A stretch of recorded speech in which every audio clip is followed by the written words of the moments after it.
You're watching Good Day Siouxland with Mallory Smith, Nick Wilson, and meteorologist Victor Perez.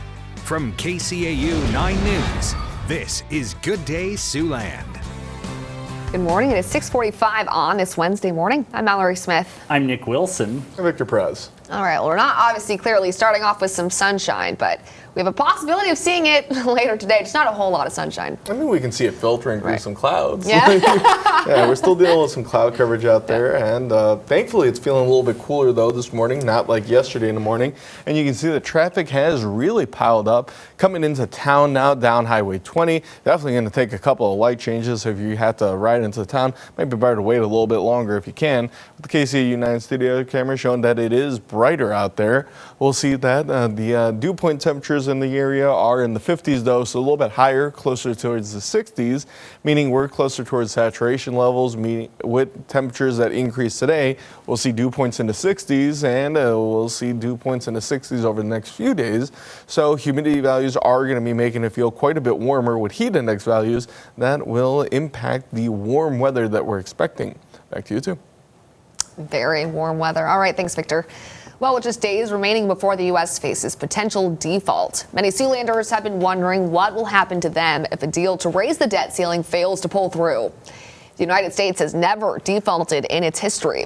And according to an economics professor at the University of Northern Iowa, many interest rates are tied to government bond rates. And if interest rates rise, stock prices could go down. That's just one product of a potential default. But an area organization tells us the older population is most concerned with lapses in their Social Security payments. Iowa is an aging state. We have a higher percentage of older folks in Iowa. With that said, we know that 40% of people who get Social Security benefits depend upon that to be 90% of their income. They're going to be adversely affected if there are delays in their Social Security payments. Gupta says the best thing you can do now, if possible, is to set aside some emergency money just in case those payments are delayed.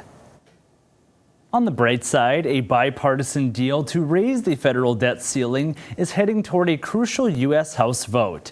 The deal cleared a major hurdle last night as the House Rules Committee gave the green light for it to advance to the full House, where a vote is planned for this evening.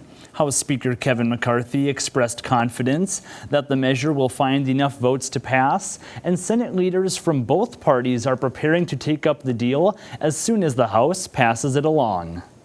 Republicans have a tremendous opportunity to take on an existential challenge facing our economy and future generations of Americans. Soon, it will be the Senate's turn to put this historic agreement on the president's desk. Let's not pass up our shot. When this bill arrives in the Senate, it is my plan to bring it to the floor as quickly as possible for consideration. Senators must be prepared to act with urgency to send a final product to the president's desk before the June 5th deadline. If the measure makes it to the president's desk, it would prevent default as well as ensure government checks continue to go out to Social Security recipients, veterans, and others. Meanwhile, today is the final day for a southeastern Iowa college.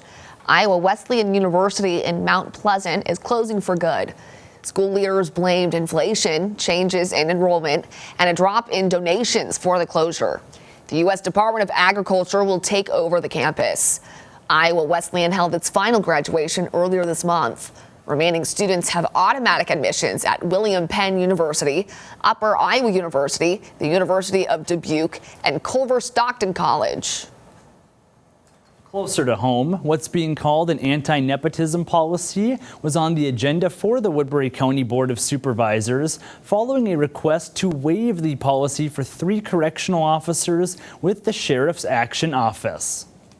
In this case, typically there's law enforcement families and things like that, so it's not atypical to find, that there's, situations like this. I mean, there's no reason we would approve a waiver if we didn't have assurances like the sheriff gave us that they're not going to be scheduled to supervise each other and things like that.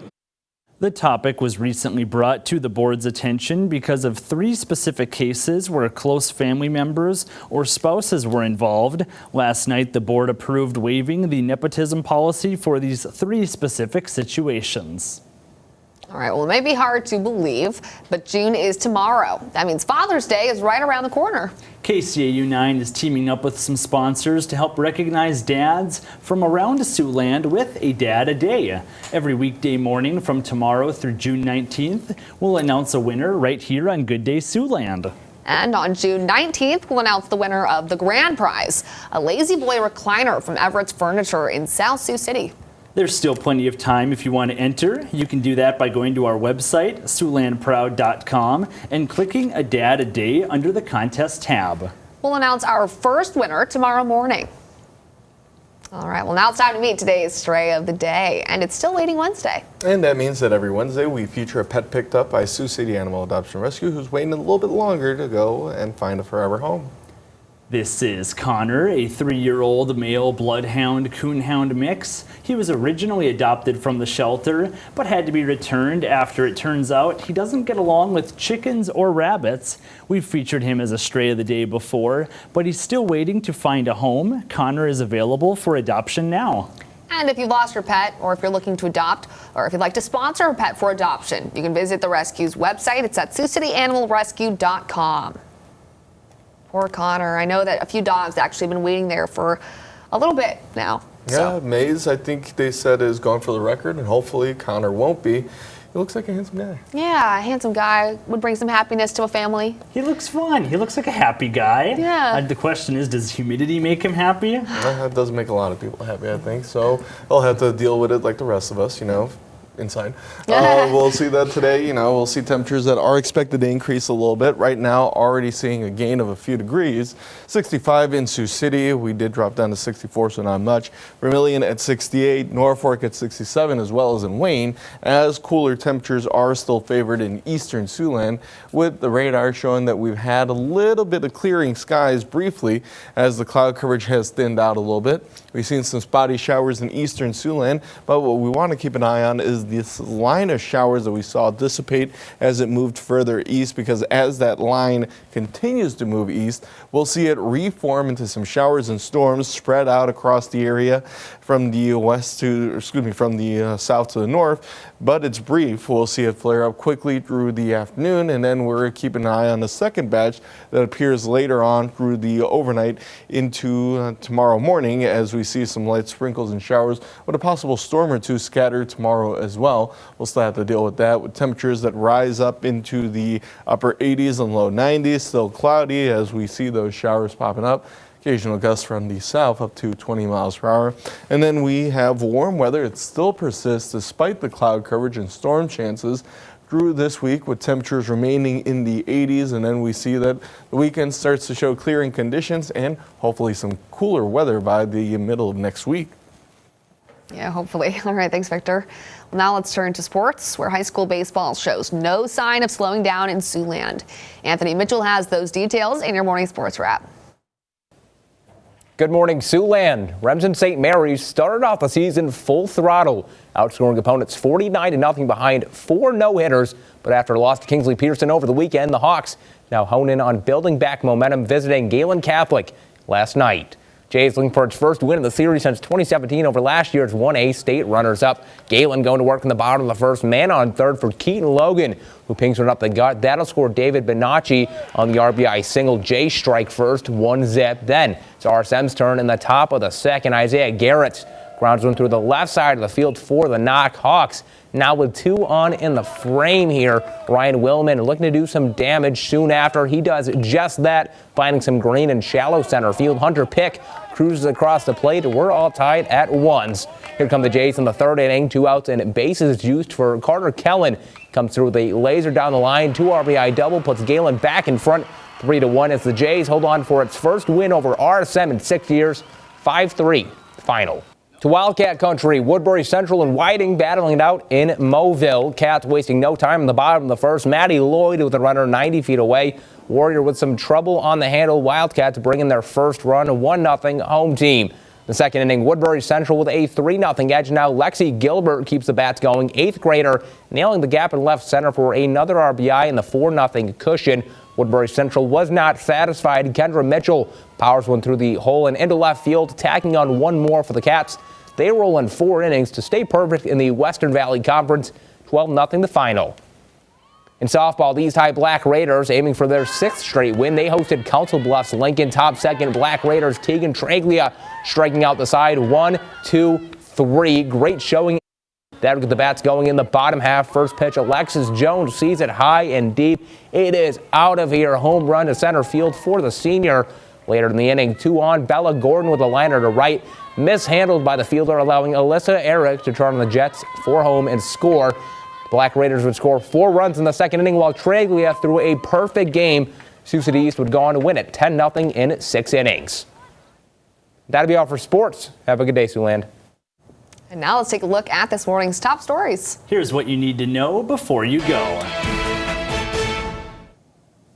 Florida Governor Ron DeSantis will be here in Siouxland today. He'll speak to voters at Port Neal Welding Shop this morning at 2568 Barnett Avenue in Salix. That's just west of I-29 off exit 135. The event starts at 9 a.m. with doors opening at 8. The presidential hopeful's visit comes just one day after he met with voters in Clive, a suburb of Des Moines. He spoke in front of hundreds of people, urging them to play a role in shaping their nation's government.